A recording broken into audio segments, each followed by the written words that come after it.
नमस्कार मेरे स्वास्थ्य के सहयात्रियों, माय हेल्थ कंपेनियंस। उम्मीद करता हूँ आप सब स्वस्थ होंगे। खून पतला करने की दवाइयाँ, ब्लड थिनर्स, कई तरह के मरीज ब्लड थिनर्स लेते हैं, खून पतला करने की दवाइयाँ लेते हैं। ये क्या होती हैं, कितने प्रकार की होती हैं, इनके बारे में बहुत सारे कन्फ्यूज़न है। आइए हम जानते हैं इसके बारे में।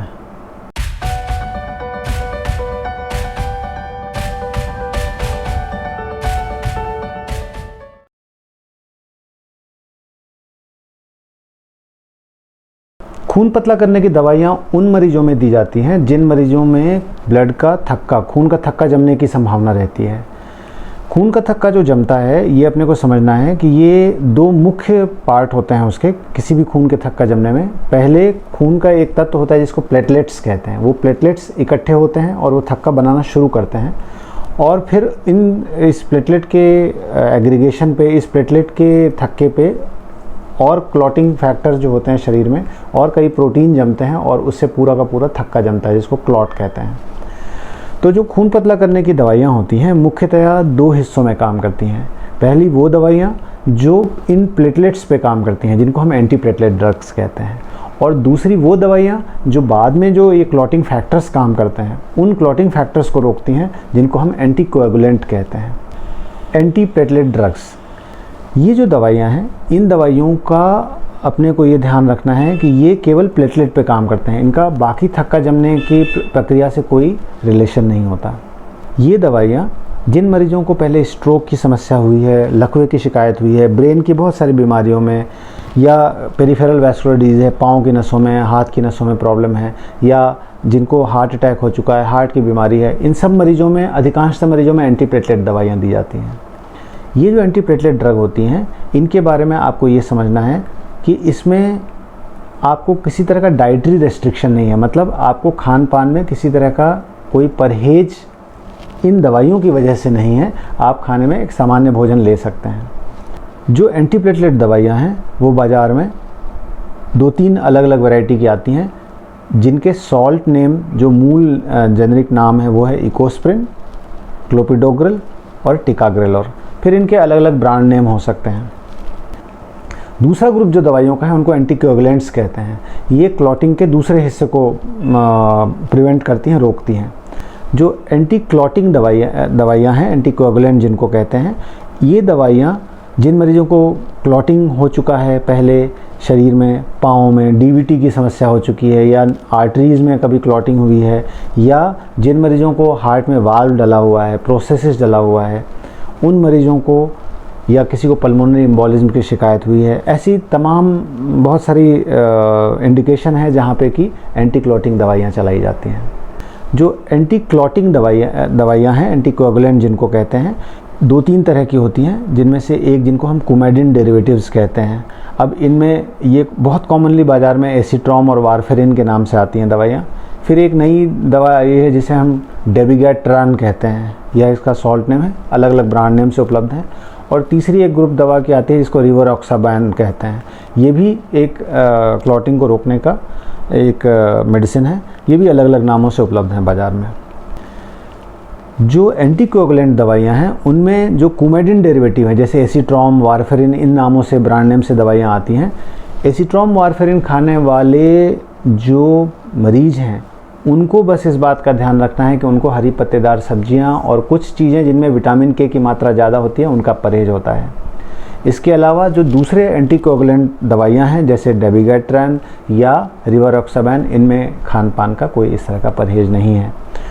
खून पतला करने की दवाइयाँ खाली पेट लेनी चाहिए या खाना खाने के बाद लेनी चाहिए। इकोस्प्रिन जो एंटी प्लेटलेट ड्रग है, यह एक एस्पिरिन जो है, ये एक दवा ऐसी है जिसको कि हमेशा खाना खाने के बाद लेना चाहिए, भरे पेट लेना चाहिए। खाली पेट लेने से पेट में अल्सर होने की संभावना रहती है। इसी तरह जो एंटी क्लॉटिंग दवाइयाँ हैं, उसमें केवल डेबिगैट्रान एक ऐसी दवा है जिस दवा को भरे पेट लेना चाहिए। इसके अलावा जितनी भी खून पतला करने की दवाइयाँ हैं, चाहे वो एंटी क्लॉटिंग हो, चाहे वो एंटी प्लेटलेट दवाइयाँ हैं, इन सब दवाइयों का चाहे आप खाली पेट चाहें तो ले सकते हैं, खाना खाने के बाद चाहें तो ले सकते हैं, इससे कोई प्रभाव नहीं पड़ता। खून पतला करने की दवाइयाँ कितनी इम्पॉर्टेंट हैं? ये दवाइयाँ बहुत बहुत इम्पॉर्टेंट हैं, आपके जीवन से डायरेक्टली जुड़ी हुई हैं। अगर एंटीप्लेटलेट दवाइयाँ आपको प्रिस्क्राइब की गई हैं या एंटी क्लॉटिंग दवाइयाँ प्रिस्क्राइब की गई हैं, आप गलती से भी उनको मिस ना करें, डिसकंटिन्यू ना करें, अपनी मर्ज़ी से डोज़ कम ज़्यादा ना करें। निश्चित रूप से डॉक्टर की सलाह से ही उसकी डोज़ कम ज़्यादा करें, वरना इसके बहुत गंभीर परिणाम हो सकते हैं और कभी कभी जानलेवा परिणाम भी होते हैं। जो भी मरीज़ चाहे एंटीप्लेटलेट दवाइयाँ ले रहे हैं, चाहे एंटी क्लॉटिंग दवाइयाँ ले रहे हैं, इन दोनों मरीजों को कुछ चीज़ों के लिए मानसिक रूप से तैयार रहना चाहिए। जैसे अगर कहीं चोट लगती है तो ब्लीडिंग थोड़ा सा लंबा चल सकता है। आप नाक साफ़ करते समय या ब्रश करते समय आपको थोड़ा बहुत ब्लड आ सकता है, या बहुत ज़ोर की खांसी हुई या लंबी खांसी चली तो उसमें बलगम में थोड़ा सा ब्लड आ सकता है। हल्का फुल्का ब्लड आने से चिंतित ना हो। अगर बहुत ज़्यादा ब्लीडिंग होती है तो तुरंत डॉक्टर को संपर्क करें। कोई भी मरीज़ जो खून पतला करने की दवाइयाँ ले रहा है, चाहे वो एंटीप्लेटलेट हैं चाहे एंटी क्लॉटिंग दवाइयाँ हैं, अगर उसको बार बार काली लैट्रिन आ रही है, या अगर माहवारी में खून ज़्यादा जा रहा है, या कभी उल्टी करने में लाल कुछ खून आ रहा है, या लैट्रिन में लाल ब्लड दिख रहा है, ये सब लक्षण बताते हैं कि आपका खून ज़रूरत से ज़्यादा पतला है। इन दवाओं के डोज़ को कम करने की ज़रूरत है। ठीक इसी तरह अगर शरीर पे चकत्ते हैं, जैसा कि मैंने पिछले वीडियो में बताया था, ये भी एक इंडिकेशन है कि आपको खून पतला करने की दवाओं की ओवरडोज हो रही है। अगर यूरिन में आपको ब्लड आ रहा है, वो भी एक इंडिकेशन है कि आपको दवा कम करने की ज़रूरत है। किसी डॉक्टर को तुरंत संपर्क करें और अपनी दवाओं का डोज एडजस्ट करें। खून पतला करने की दवाइयाँ आपको बहुत लंबे समय तक चलाई जाती हैं, कई बार 4 महीने, 6 महीने, कई बार जीवन भर भी आपको एडवाइस की जाती हैं। क्या इन दवाओं को लंबे समय तक लेने में कोई ड्रॉबैक है, कोई साइड इफ़ेक्ट है? अधिकांशतः केसेस में इन दवाओं को बहुत लंबे समय तक लेने में कोई साइड इफ़ेक्ट नहीं है। केवल जैसा मैंने बताया, कुछ दवाइयाँ जो भरे पेट लेनी चाहिए, खाली पेट नहीं लेनी चाहिए, उसका ध्यान रखें और बीच बीच में डॉक्टर को दिखाते रहें, ताकि अगर कोई साइड इफ़ेक्ट आता भी है तो उसका तुरंत निदान किया जा सके। खून पतला करने की दवाइयों की टाइमिंग बहुत इम्पॉर्टेंट है। इसका एक समय फ़िक्स करें।